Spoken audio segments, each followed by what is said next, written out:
আমের তো অনেক রকমের রেসিপি তৈরি করে খেয়েছেন বা পাকা আম খেয়েছেন, এভাবে একবার ম্যাঙ্গো পুডিং তৈরি করে খেয়ে দেখবেন, খেতে কিন্তু ভীষণ ভালো লাগবে। তো দেখুন কতটা সুন্দর হয়েছে।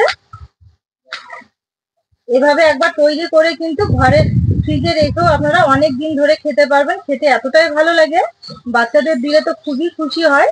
তো দেখুন কতটা সুন্দর হয়েছে, এতটা লোভনীয়, দেখতেও যেমন সুন্দর, খেতেও কিন্তু অসাধারণ, মুখে দিলেই মিলিয়ে যাওয়ার মতো। তাই আমার অনুরোধ রইলো এইভাবে একবার ম্যাঙ্গো পুডিং তৈরি করে খাওয়ার।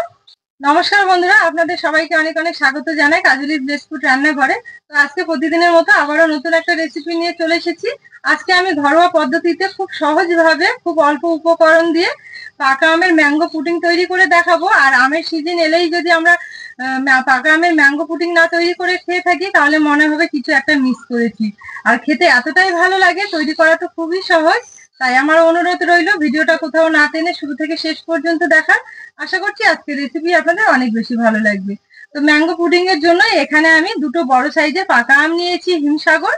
এবার আমগুলো কেটে মিক্সিতে পেস্ট তৈরি করে নেব। পুডিং এর জন্য এখানে আমি হিমসাগর আম নিয়েছি, তবে বাজারে অনেক রকমের আম পাওয়া যায়, আপনারা যে কোনো আম নিলেই হবে, নিতে পারেন, তবে আমটা যেন পাকা হয়।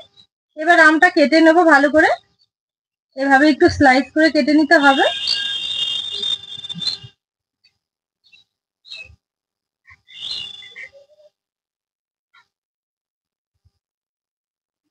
দুটো আমি একইভাবে কেটে নেব। এইভাবে কেটে নিয়েছি, কেটে নেওয়ার পর একটা চামচ দিয়ে আমের কাঠগুলো বের করে নেবো এইভাবে।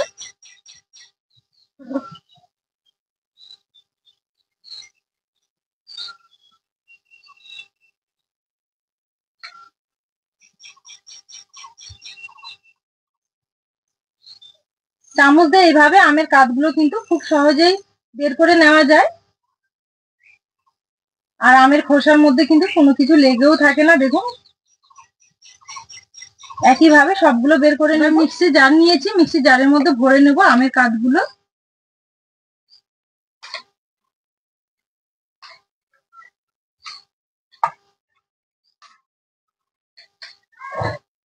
আমের কাঠগুলো মিক্সির জারের মধ্যে ঘুরিয়ে নেওয়ার জন্য কোনো রকমের কিন্তু জল দেওয়া যাবে না।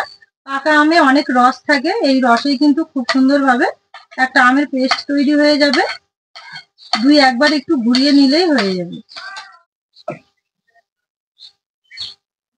এই যে দেখুন আমের কাঠটা খুব সুন্দরভাবে মিক্সিং জারের মধ্যে ঘুরিয়ে নিয়েছি।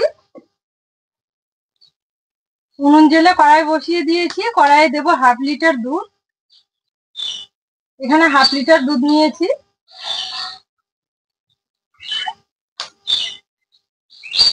এবার দুধ খুব ভালো করে জাল করে ঘন করে নেব।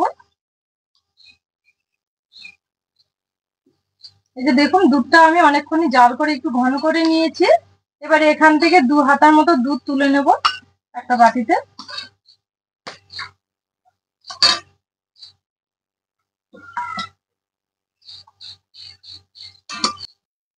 এবার এই দুধের মধ্যে আমি 4-5 চামচের মতো চিনি দিয়ে দেব।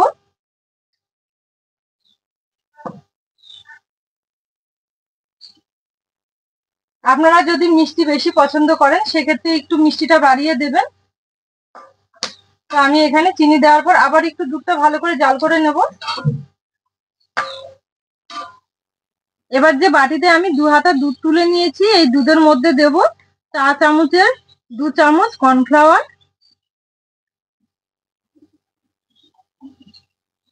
এখানে 2 চামচ দিলেই হবে।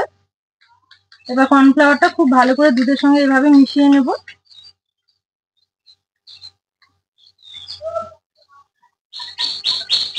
এবার দুধ আর এই কর্নফ্লাওয়ারের মিশ্রণটা দুধের মধ্যে দিয়ে দেবো, এইভাবে পুরোটাই দেব।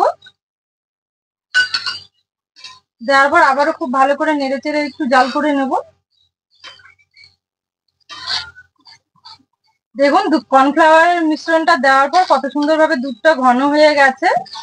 এবার উনুনের আঁচ থেকে নামিয়ে নেব।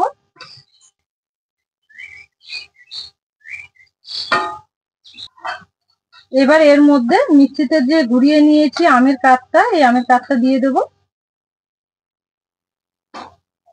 তো কিছুটা দিয়ে এভাবে হাতা দিয়ে ভালো করে নাড়িয়ে নেব। বাকিটাও দিয়ে দেব।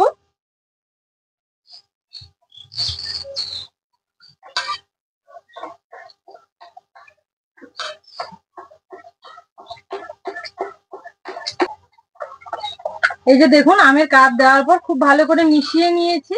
এই যে দেখুন উনুন থেকে নামিয়ে আর আমের কাপটা দেওয়ার পর কতটা সুন্দর হয়েছে। আর কালারটা দেখুন শুধু কত সুন্দর একটা কালার হয়েছে।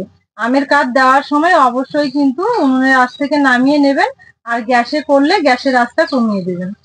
তো এইভাবেই কিন্তু আমের কাপটা দিতে হবে। দেওয়ার পর ভালো করে মিশিয়ে নিয়ে আবারও উনুনের উপর চেপে দিতে হবে। উনুনে চাপিয়ে আবার একটু সামান্য গরম করে নিয়েছি, এবার নামিয়ে নেব। পুডিং জমানোর জন্য এখানে আমি একটা বাটি নিয়েছি। তো আপনারাও কিন্তু যে কোনো ঘরে থাকা বাটি নিলেও হবে, যে কোনো বাটি নিতে পারেন, স্টিলের বা অ্যালুমিনিয়ামের যে কোনো বাটি। আর এখানে নিয়েছি, আমার মনে হচ্ছে এখানে আমের যে পুডিংটা সেটা একটু বেশি হতে পারে, তার জন্য আবার একটা ছোট আমের ডিজাইনে একটা বাটি নিয়েছি। তো এই দুটো বাটিতেই কিন্তু খুব ভালো করে সাদা তেল একটু ব্রাশ করে নিয়েছি। এবার এগুলো বাটিতে তুলে নেব।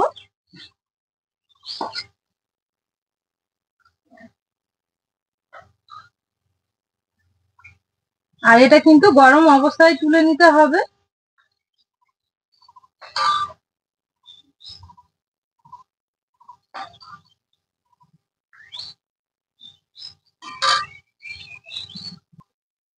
আবারও এই ছোট বাটিটাতে তুলে নেব।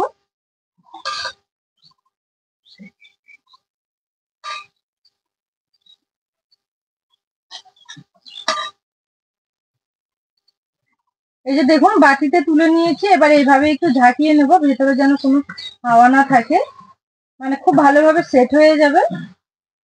এবার এগুলো আমি 1.5 থেকে 2 ঘন্টার জন্য রেস্টে রেখে দেবো।